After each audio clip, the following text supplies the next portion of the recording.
Let's talk about Old Salt, a naval warfare game with constant combat.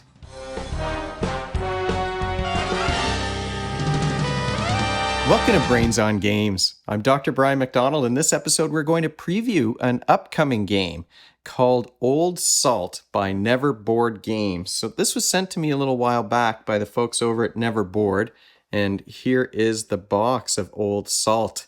I was a young salt, I guess, before this game came in, but now I'm very experienced. This is a game for between 2 and 4 players. It works for kids age 14 and up, but the difficulty level is super adjustable. So younger kids can play it. It's going to be strategic still for older players as well. And games take anywhere from an hour to 2 hours to play. Let's take a deeper look at Old Salt by Never Board Games.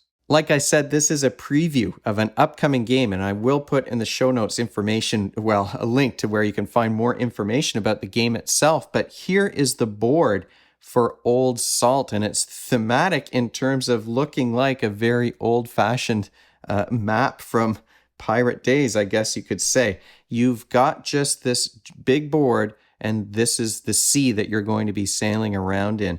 Around the board, there are some islands, and the idea here, this is a game that is medium, I would say, in terms of its complexity, but you can make it easier or harder.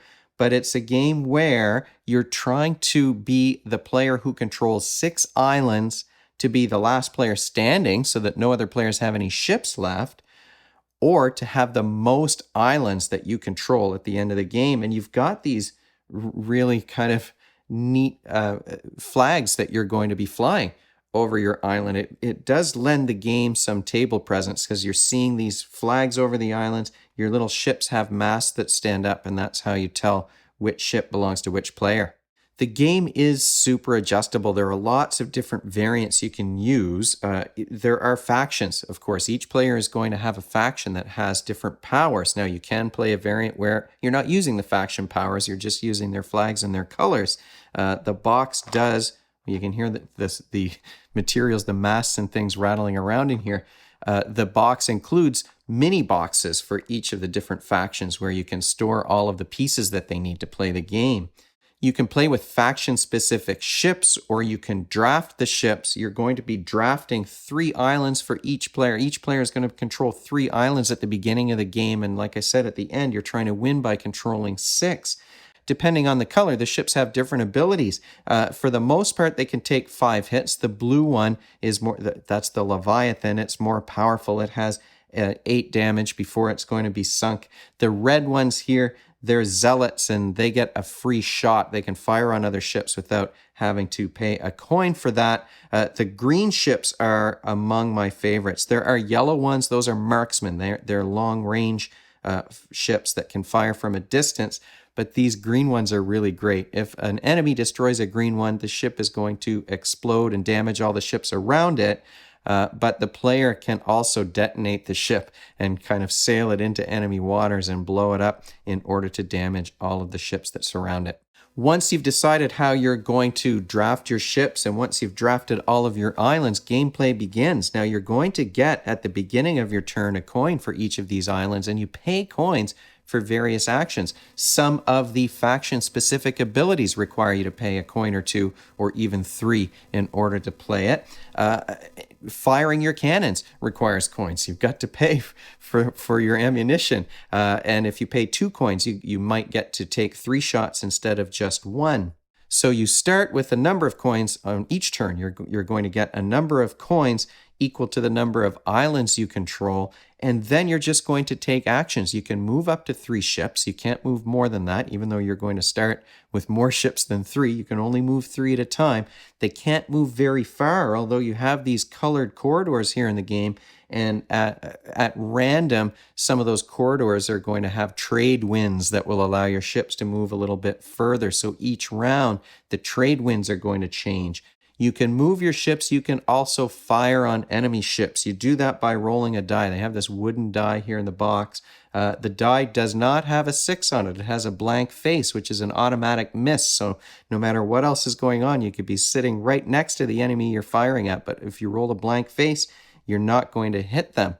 the cannons fire differently depending on whether you're facing a broadside or not. So you can fire those cannons in any direction, but if you're facing the side, and you can see on the hex the broadsides here, and then you've got the bow and the stern on the top and bottom. So if you're shooting someone from the side, you can pay that extra coin and shoot 3 times instead of just once. All of your cannons are going to be able to activate if you're facing side on. But if you're shooting someone side on, they get a free shot. They get to return fire.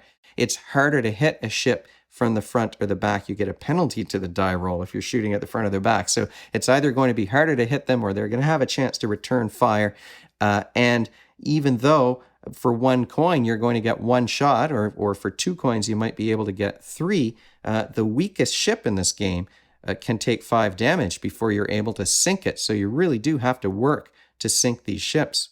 And the other action you can do is seize an island. So if you've got a ship that's beside an island that someone else controls, you can take that island over. You may have to pay some coins depending on how many enemy ships are surrounding the island, and you have to pay a mast that matches the flag of the island that you're trying to take over.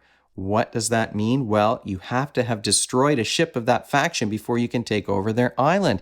And that's what makes this game so interactive and combat focused, is that you can't really work in any way towards winning the game until you've destroyed at least one other ship.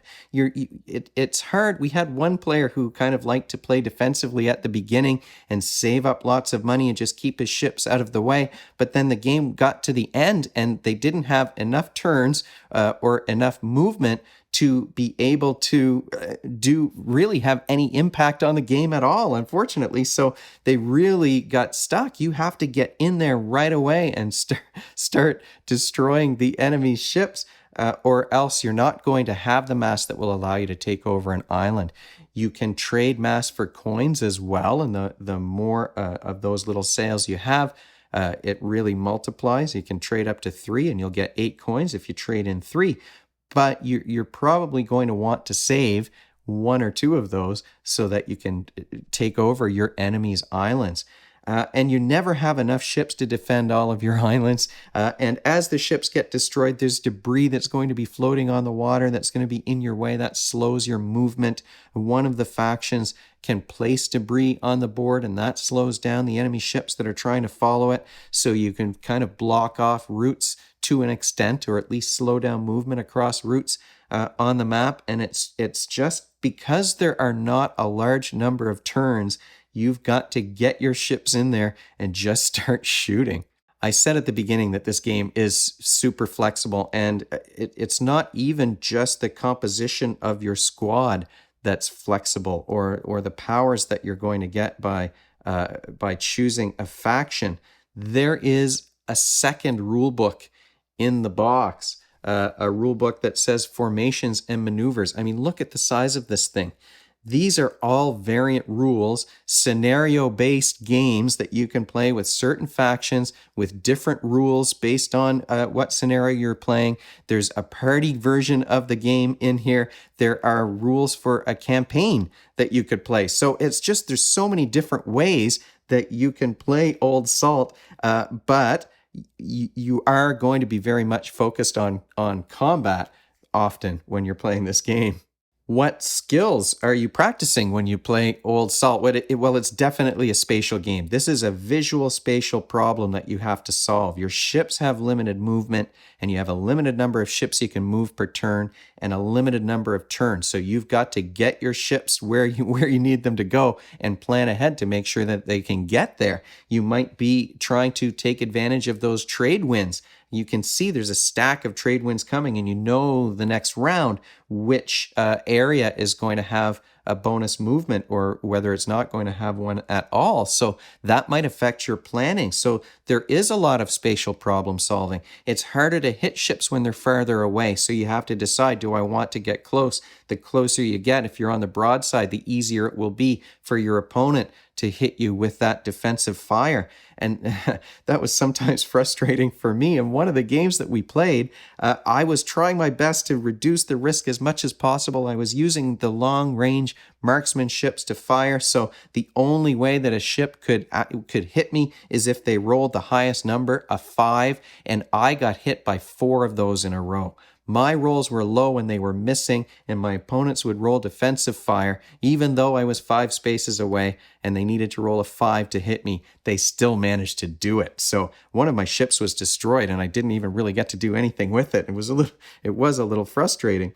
But then you've got also the budgeting and the planning. So it's the spatial problem that you're doing, but you've got coins. All of the actions cost coins, so you have to make sure that you have enough.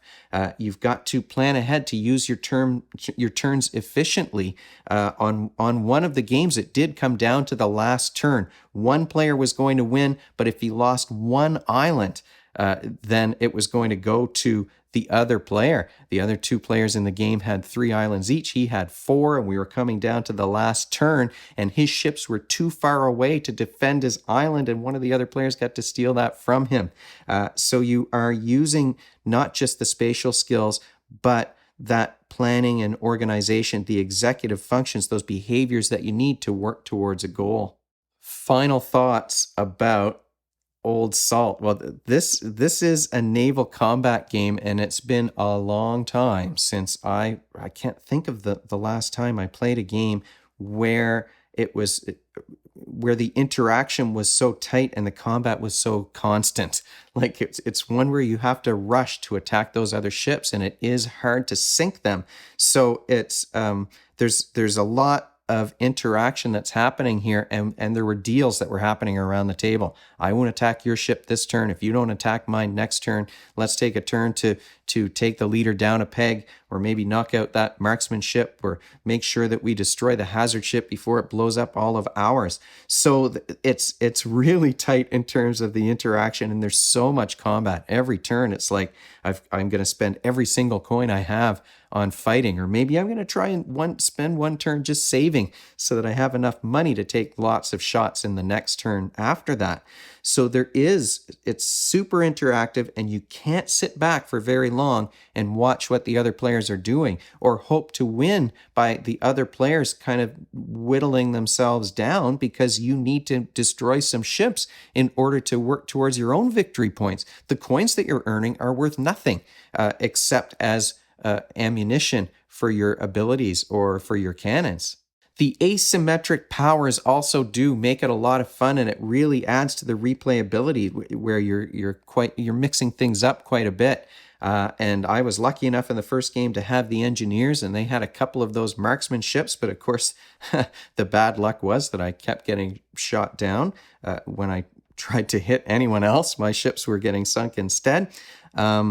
But all of the players had some neat abilities. One of the other squads that we played and we used a few times, because one of the players liked that one, was the elite, who would get a bonus on their rolls based on how many adjacent ships they had, and they could also spread out their damage among the ships to prevent one from being sunk. So the asymmetric powers, and then an entire book with a campaign and mission-based scenarios that really allows you to mix things up with the rules and how you play the game.